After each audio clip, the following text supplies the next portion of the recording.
Here is a closer look at Iroh's firebending evolution. As we study Iroh, we'll explore how this humble man became the legendary Dragon of the West. Iroh's firebending stems from several different styles. The original style, Sozin's style, and his own style. Here we'll break down how Iroh used each style to become a full-fledged master. During Fire Lord Sozin's reign, firebending focused its power on destruction and aggression. Water brings healing and life, but fire brings only destruction and pain. It forces those of us burdened with its care to walk a razor's edge between humanity and savagery. Iroh and Ozai became extremely powerful firebenders, but Iroh always knew there was more to the element. Fire wasn't always the element of anger and destruction, but the original ways had been lost in history. As a young man, Iroh traveled the world and studied benders and non-benders from the other nations.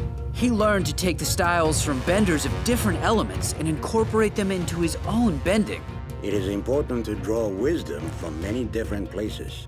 If we take it from only one place, it becomes rigid and stale. Understanding others, the other elements, and the other nations will help you become whole. During his journey, he found the secretive Sun Warriors. Their civilization was home to the original form of firebending that was passed down from the dragons.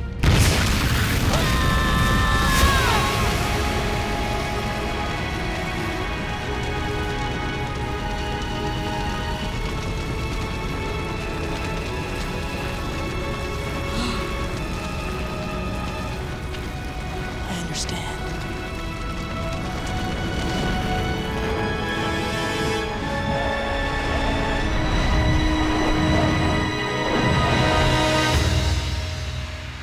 The dragon's technique was thousands of years old and hadn't been practiced in over a century. We'll just tap dance our way to victory over the Fire Lord. It's a sacred form that happens to be thousands of years old. Oh yeah? What's your little form called? The dancing dragon. Ran and Shaw were the last known dragons in the world, so in order to keep them a secret, Iroh claimed he killed them and earned the title of Dragon of the West. I can't believe there are still living dragons. My uncle Iroh said he faced the last dragon and killed it. So your uncle lied? Actually, it wasn't a total lie. Iroh was the last outsider to face the Masters. They deemed him worthy and passed the secret on to him as well. Using what he learned from the Masters, he became a great general for the Fire Nation.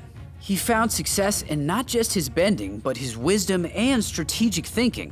He was as wise as he was strong. It's pretty wild how close he came to conquering Ba Sing Se and taking over the world. I hope you all may see it someday. If we don't burn it to the ground first.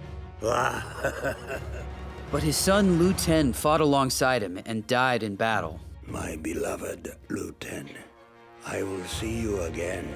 After his death, Iroh abandoned the siege of Ba Sing Se and disappeared for a long time. No one knew for sure where he went. Some say he traveled to the spirit world. We know Iroh can see spirits whenever they're in the human world, so it's no surprise that he also has a strong spiritual connection.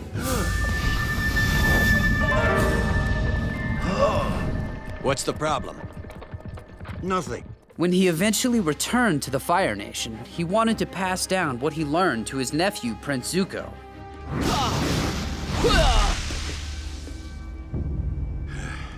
No, power in firebending comes from the breath, not the muscles. The breath becomes energy in the body. The energy extends past your limbs and becomes fire. During their travels, we saw Iroh's skills on full display, and we don't just mean his firebending.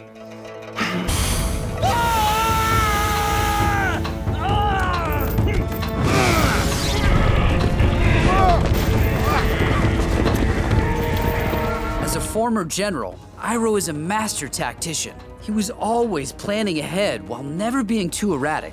He and Zuko never feared being outnumbered and were always one step ahead of their opponents. 5 against 2. You're clearly outnumbered. That's true, but you are clearly outmatched.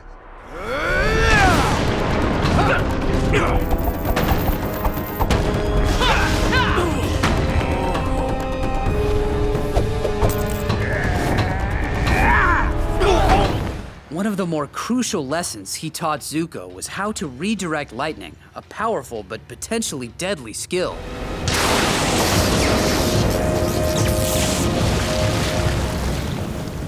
Iroh, however, developed a special technique after carefully studying different forms of waterbending.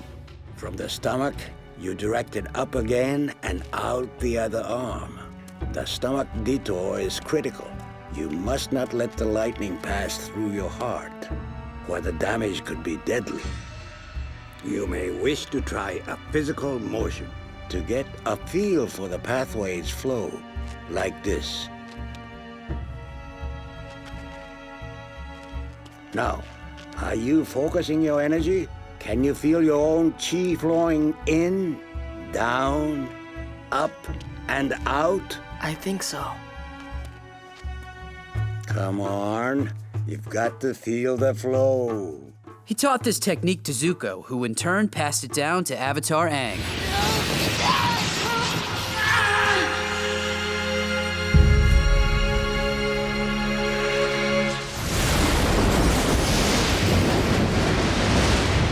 Iroh's philosophy was to study and adapt to the other elements. Again, it's all about balance. He never panics. Part of what makes him a great bender is his quick thinking. Did I ever tell you how I got the nickname, the Dragon of the West? I'm not interested in a lengthy anecdote, Uncle. It's more of a demonstration, really.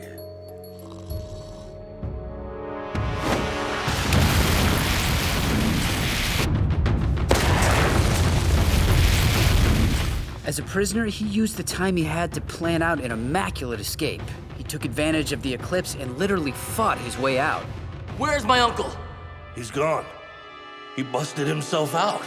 I've never seen anything like it. He was like a one-man army. We've already seen what makes Iroh so strong. Now imagine seeing everything amplified with the power of Sozin's Comet. Only once every 100 years can a firebender experience this kind of power.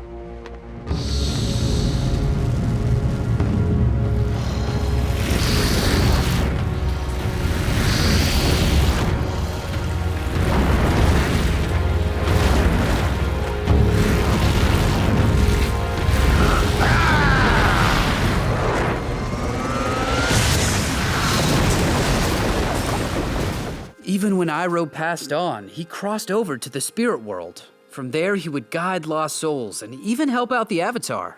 I don't know what to do. Just because you are the Avatar doesn't mean you will have all the answers. I know many avatars have needed guidance, but I'm the only one since Avatar 1 that can't get help from my past lives. I wish I could talk to Aang. You know, Zuko and Aang were close friends. Lord Zuko, of course. Yes, my nephew. Their relationship started off a little rocky, but they grew to become lifelong friends. Best friends. Thank you. Thank you so much. You're right about the spirit world. I came here looking for someone else, but I'm glad I found you. And that wraps up Iroh's bending evolution. Which bender should we break down next? Let us know in the comments, and don't forget to subscribe for all things Avatar. Get out of the water! Very well. On second thought, why don't you take another few minutes? But be back at the ship in half an hour, or I'm leaving without you.